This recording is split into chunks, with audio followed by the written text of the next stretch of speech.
Ta parole est une lampe à mes pieds, une lumière sur mon sentier. Psaume 119, verset 105. La méditation.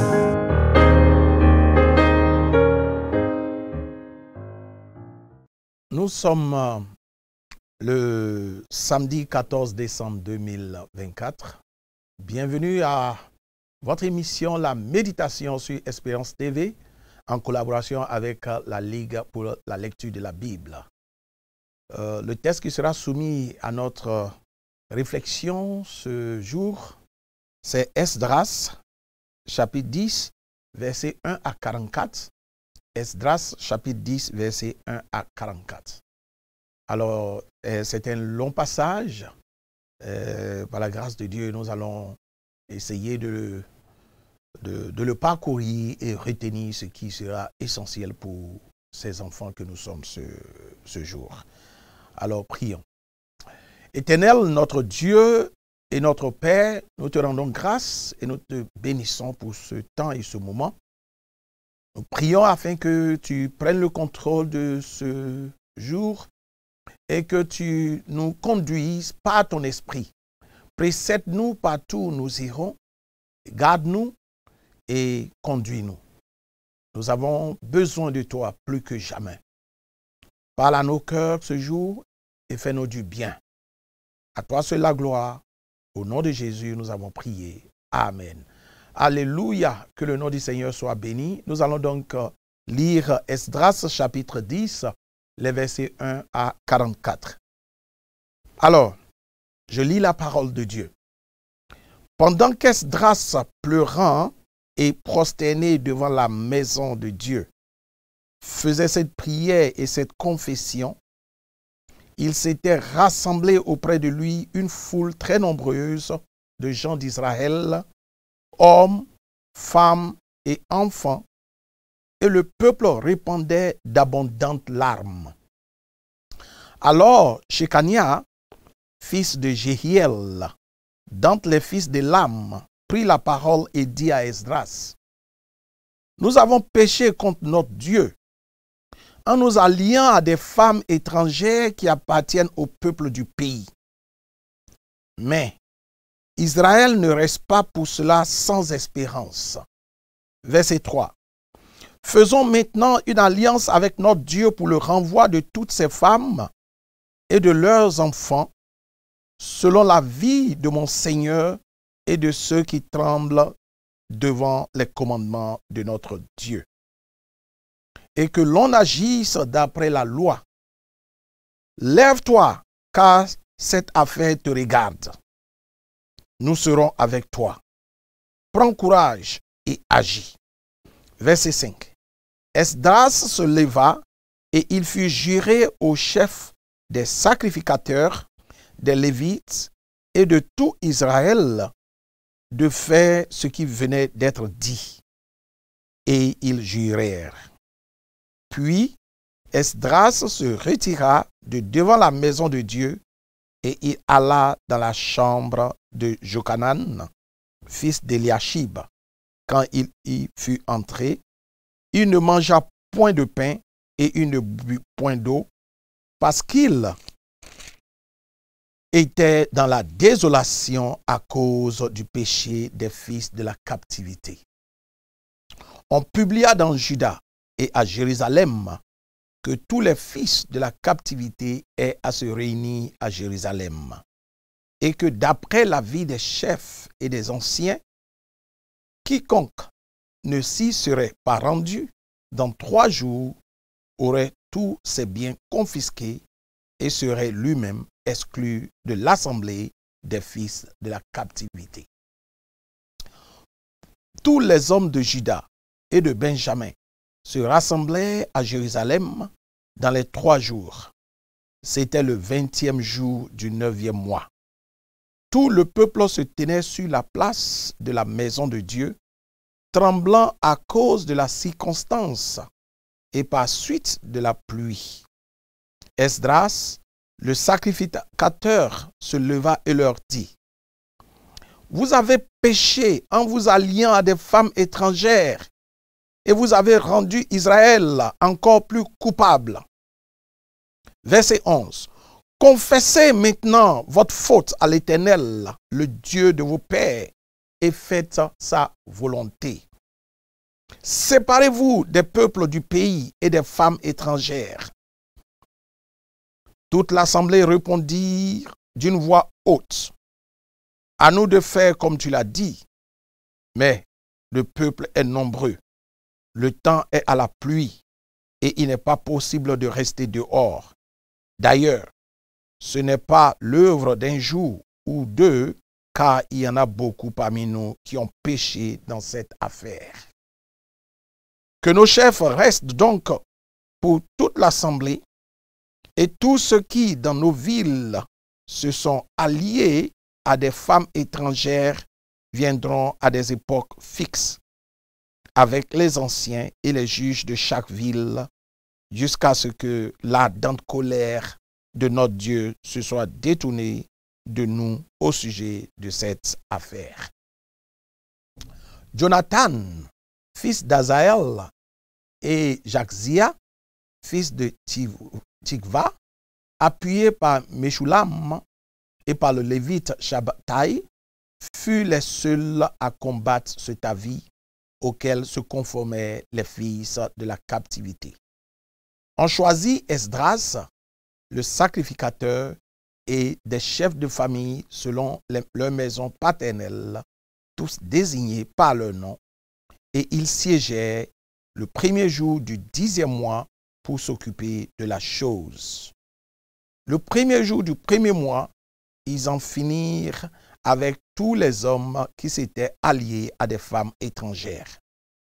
Parmi les fils de sacrificateurs, il s'en trouva qui s'étaient alliés à des femmes étrangères, des fils de Josué, fils de Josadak, et de ses frères, Maaséja, Eliezer, Jarid et Guédalia, qui s'engagèrent en donnant la main, à renvoyer leurs femmes et à offrir un bélier en sacrifice de culpabilité.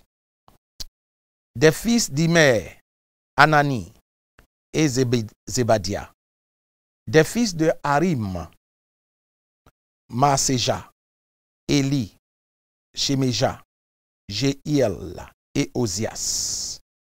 Des fils de Pachlour, Eljoénaï, Maaséja, Ishmaël, Netaniel, Josabad et Éléazar. Parmi les Lévites, Josabad, Shimei, Kelaja, ou Kelita, Pétakja, Juda et Eliezer. Parmi les chantres, Eliashib. Parmi les portiers, Shalom, Telem et Uri.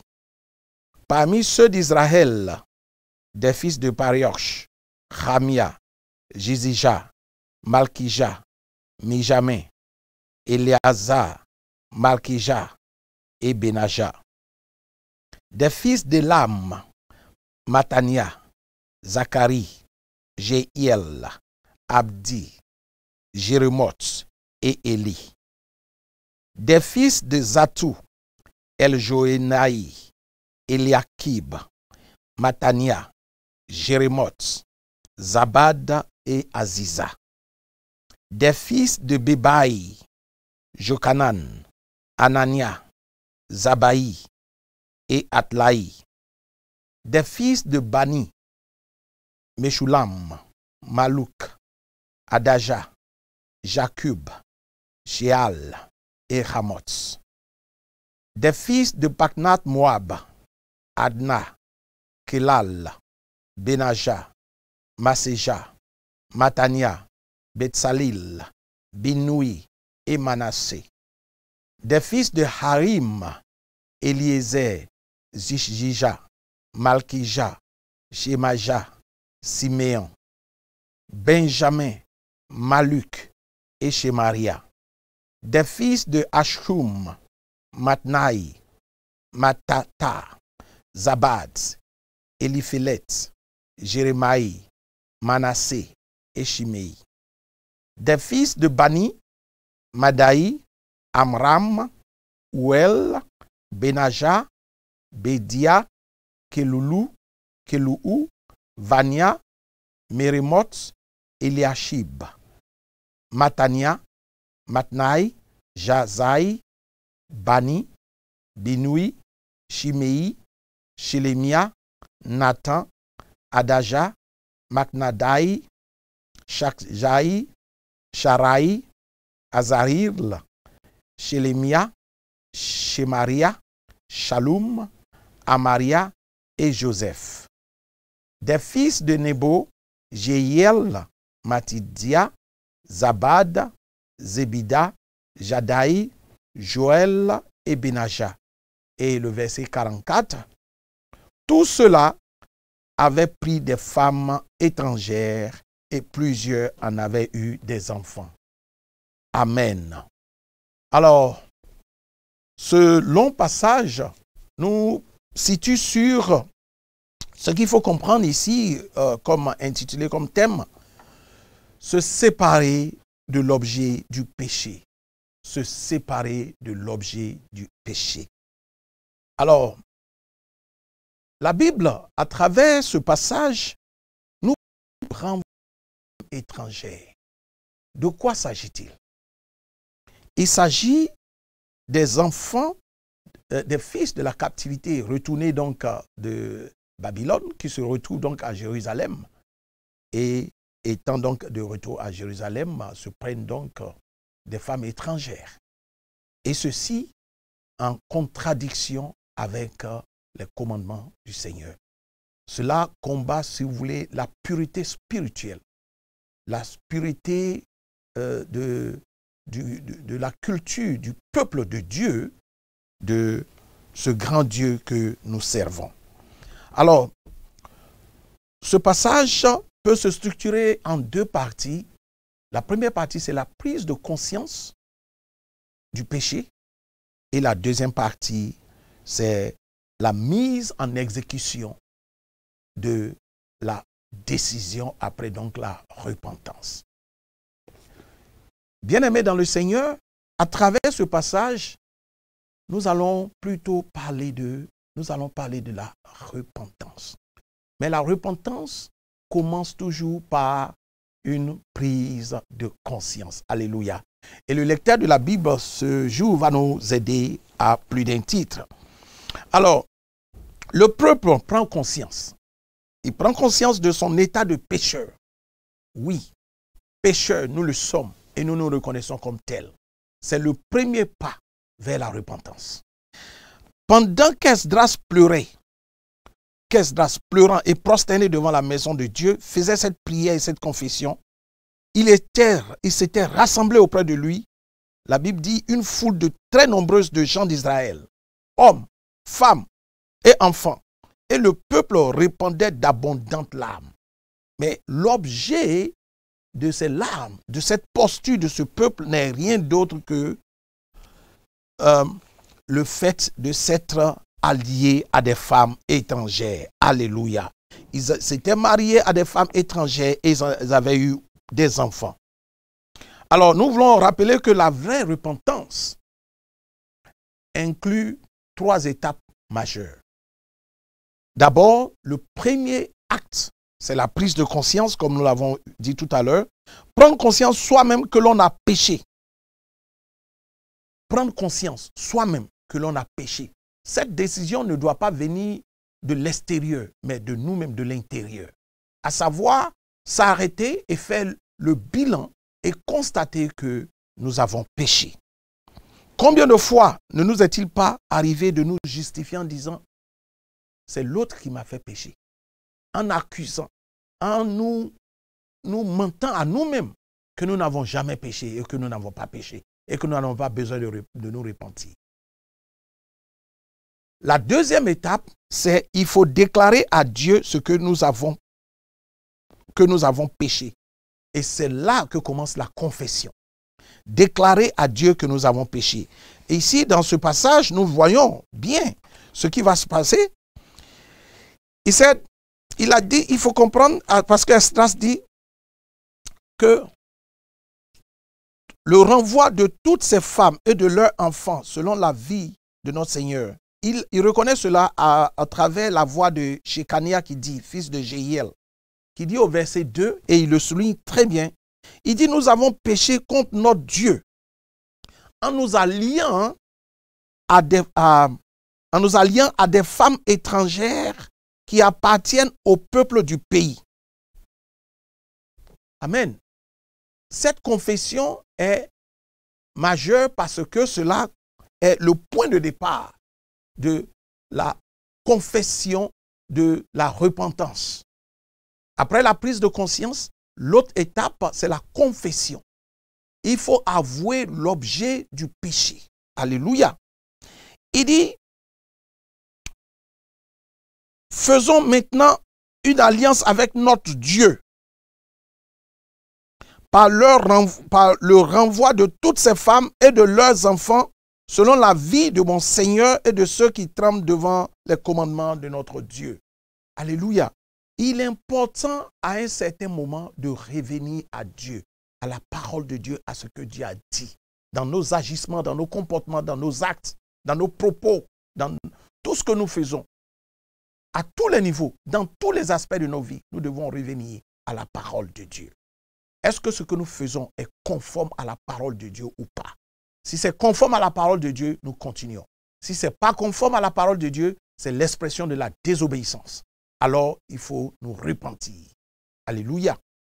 Et le troisième élément, comme nous le trouvons ici dans le lecteur de la Bible, nous devons maintenant demander pardon et prendre l'engagement d'abandonner le péché que nous avons commis. Alors, c'est ce que nous appelons ici la mise à exécution de la décision. Le peuple d'Israël a compris qu'il faut passer à l'action. Et cette action, il s'agit, n'est-ce pas, de renoncer à l'objet du péché. L'objet du péché ici, ce sont les femmes étrangères. Alors, il faut donc les renvoyer. Mais c'est un acte qui est délicat en ce sens qu'il permet de comprendre que la renonciation, la repentance est indispensable pour renouer la communion avec Dieu. Quelle que soit la nature du péché, il faut renoncer. Il faut y renoncer. Ici, ce sont les femmes étrangères. Et ces femmes étrangères avaient des enfants. Comment comprendre que malgré l'existence de ces femmes, malgré l'existence de ces enfants, la décision, c'est la renonciation. C'est pourquoi nous allons comprendre ceci. Lorsque nous demandons pardon et nous prenons l'engagement d'abandonner le péché, cela se fait soit par une renonciation, comme le cas ici, soit par la restitution d'une chose. Alléluia. Ou encore, soit par la séparation, soit encore par un changement radical de vie. Alléluia.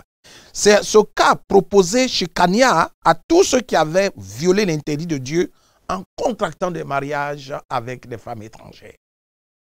Et il est important de revenir là-dessus parce qu'au travers des propos de Shekania, au travers de la démarche qui a été adoptée par Shekania et Esdras ici, nous avons compris, nous devons comprendre, nous devons tirer comme enseignement que nous aussi, nous devons nous repentir lorsque nous savons que nous avons péché.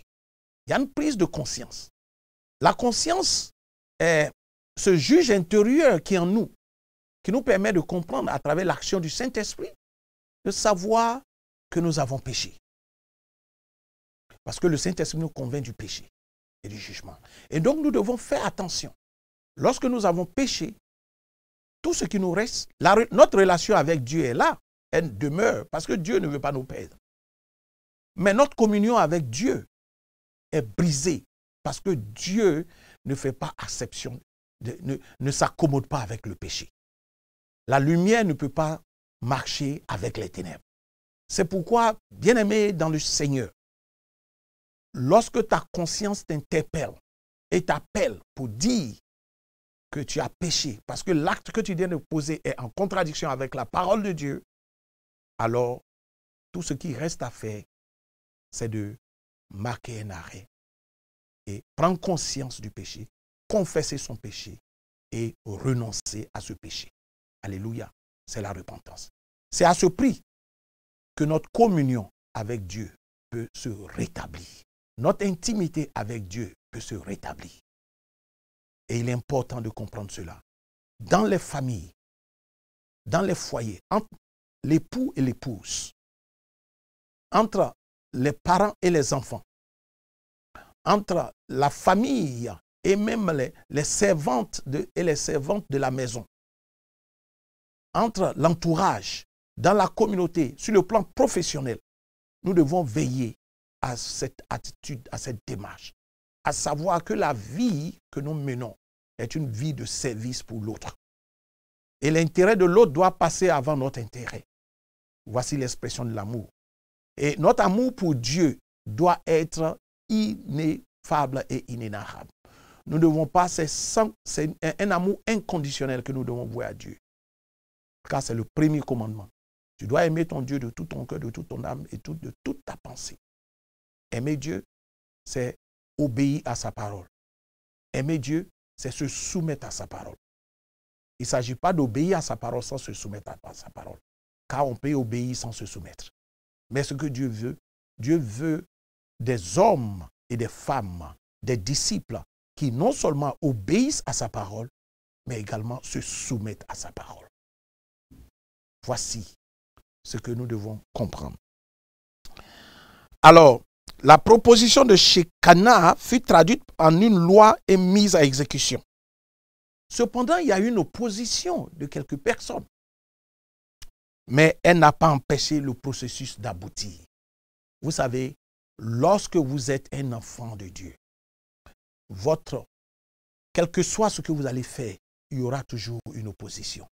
Mais ce n'est pas parce qu'il y a une opposition que vous n'allez pas continuer à marcher selon les commandements de Dieu, selon les principes de Dieu. Alléluia. Il y aura des oppositions, mais sachez une chose, la victoire est votre partage au nom de Jésus.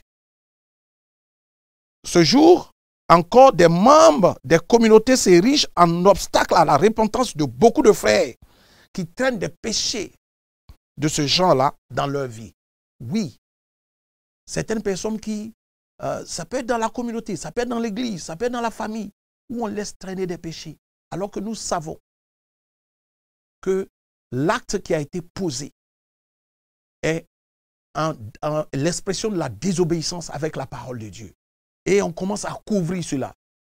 Ce n'est pas, il faut dénoncer cela pour que le frère se repente et qu'il puisse renouer sa communion et son intimité avec Dieu. Il faut l'aider. Il faut aider ce frère, il faut aider cette sœur. Ramener la parole de Dieu au centre de notre vie et être fidèle à cette parole. Parce que le Dieu que nous servons est un Dieu de l'alliance. Et l'exhortation de ce jour, c'est « Je puis tout par celui qui me fortifie », selon Philippiens 4, verset 13. Nous ne pourrions pas rien, nous ne pourrons rien par nous-mêmes. Nous avons besoin du Saint-Esprit. Et pour que le Saint-Esprit puisse agir véritablement, nous devons mener une vie de sanctification. Alléluia. Notre prière ce jour, c'est que le Saint-Esprit nous aide. Car sans lui, nous ne pouvons rien. Prions. Père éternel, nous voulons te dire merci pour ce temps et ce moment. Nous voulons te dire merci pour cette parole qui nous fait du bien. Tu nous rappelles encore que tu es un Dieu qui est saint. Et ceux qui doivent t'adorer dans la sainteté, en esprit et en vérité. Nous avons besoin de toi. Nous sommes des pécheurs. Nous nous le reconnaissons comme tels. Aide-nous à pouvoir abandonner nos péchés. Oui, les péchés sont multiformes dans la vie de tes enfants que nous sommes. Dans la vie de tes enfants, nous prions que tu puisses, oh Dieu, leur faire prendre conscience, afin qu'ils puissent se repentir, afin qu'ils puissent renouveler leur alliance avec toi. Ce jour, nous te recommandons tous ceux qui, ô Éternel, ont encore les yeux voilés, afin que leurs écailles tombent de leurs yeux. et que la repentance véritable, authentique, soit exécutée dans la vie de nos frères, de nos sœurs, dans la vie de ton peuple ce jour au nom puissant de Jésus. Nous avons besoin de toi. Remplis-nous de toi. Remplis-nous de toi. Revêt-nous de ton autorité afin que nous puissions manifester ta puissance dans tous les aspects de notre vie. Et que ton nom seul soit glorifié en tout temps et en tout lieu. Donne-nous d'être obéissants à ta parole. Donne-nous d'être soumis à ta parole. Donne-nous de marcher comme tu veux et faire ta volonté tous les jours de notre vie. Précède-nous et conduis-nous et que la gloire te revienne, toi et toi seul. Au nom de Jésus, nous avons prié. Amen. Amen, amen et amen. Soyez bénis pour une vie de sanctification et que toute la gloire revienne à notre Seigneur et notre Sauveur Jésus. Amen. Ta parole est une lampe à mes pieds, une lumière sur mon sentier. Psaume 119, verset 105. La méditation.